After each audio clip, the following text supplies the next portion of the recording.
And how important is the Habs run? I mean, yeah, there's not much more important. And I look forward to calling the President of the United States and sending him his Habs jersey.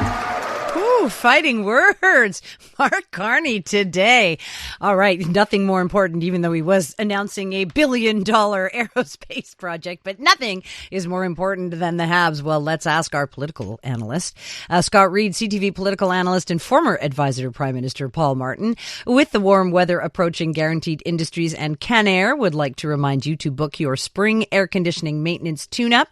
All you have to do is call 514-342-3400. Scott, hello. Hello, Sue. And although I am calling you from the deeply Protestant backwater of Toronto, I assure you I am a full-on Habs fanatic, and I am extraordinarily pumped. My house is like church tonight. Everyone is gathered around the television. Jersey's on. Game 7 just about slaughtered us. Game 6 and 7. Tell me about it. I'm very pumped. I have one big beef with the Canadian organization. One big. All right, let's hear it. Today is Gallagher's birthday. Oh. And they're sitting him. Oh. And I want Gallagher's energy for Game 1 as a hockey fan. Yes. I think he brings the right energy for a Game 1. And I just think it's an act of, criminal disrespect to bench a guy on his birthday. So I don't want to jinx them. We're going to win. Yeah. I like our match. I actually think we match up better against the Sabres, as hot as they are, than we do against Tampa. Tampa's such a grudging, grinding team. Every game is 2-1 in an overtime. I think we're going to get a little bit of fire wagon hockey out of Buffalo. So I'm excited. Yeah. Well, I think it's interesting who they're benching and who they're not benching. They do. I mean, St. Louis is rotating the players. That's what I like. That's right. And as a result of that, the people are scoring are not the people that are always scoring. So I like that. But I agree about Gallagher, and I really don't get it because, yeah, he just adds a je ne sais quoi. Not to mention, he did score the first time he was back. Maybe it's better for him, He has to be held back a bit, and then he comes out, shooting. Hey, man, when you're 5'8" and, 35 years old, and I don't actually think he's that old, but man, he puts so many miles on the motor, you gotta manage that load. But I'm excited. I want Kapanen. I want to see Kapanen score a goal. The guy's exciting. Like, he's got offensive talent. Let's get some flipping goals. Yeah. Oh, yeah. I think I totally agree with you there. But listen, speaking of Toronto, I hear a lot of Canadians fans are going down to Buffalo tonight. Well, this is... Oh, man, you bullseyed my family thing. I think... So, real fans, Scott. I've taken my boys down to Buffalo to watch Habs games very often, and the Habs are going to be there. It's like, okay, it's only a 2-hour drive, whatever have you. Yeah. But I don't want to give... I know nobody cares. I know it's silly, but I want to give, I'm going to spend $1,000 between traveling over there and beer and food and hotels and all this. I don't want to give Donald Trump a slice of that, I'm kind of on a no-fly zone kind of policy, so I am thinking, I hope my kids aren't listening because I don't want to excite them. I think I'm going to just, you know what? We get into the later stages of the series. I think maybe Game 6, I fly the kids down to Montreal. We spend a day. We go to Schwartz's we do Montreal, man, Hey, Schwartz has just got a Michelin recommendation, so there you go. It might be more expensive than you thought. All right, well, listen. I think that we are going to be playing the long game there for sure, so that's good. You bet. Okay, let's talk about, I do want to get to Claude Morin. I really want your take on his legacy. I want to. Me too, but let's just quickly look at Airbus, because that's the big news of the day. What do you think?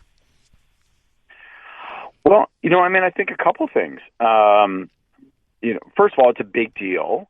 This is a massive boost to the aerospace industry in Montreal, the size of this order.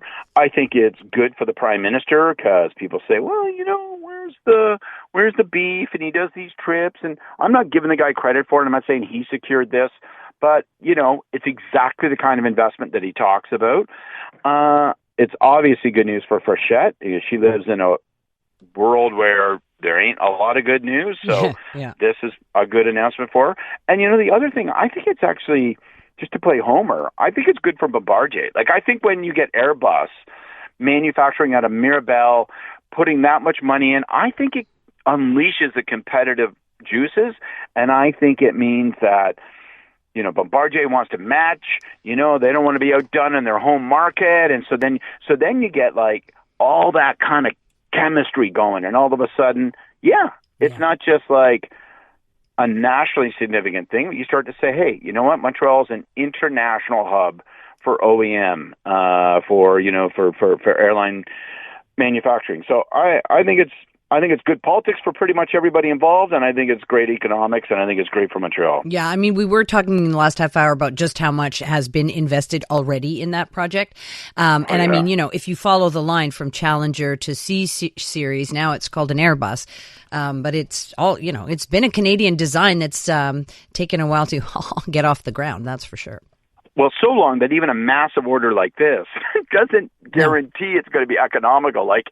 But these kinds of things, you gotta stay with it. So 15 years from now, this thing is going to be an anchor. I mean, it's an anchor now, but it's going to be a big anchor, and it'll be a profitable anchor for the city and for the industry.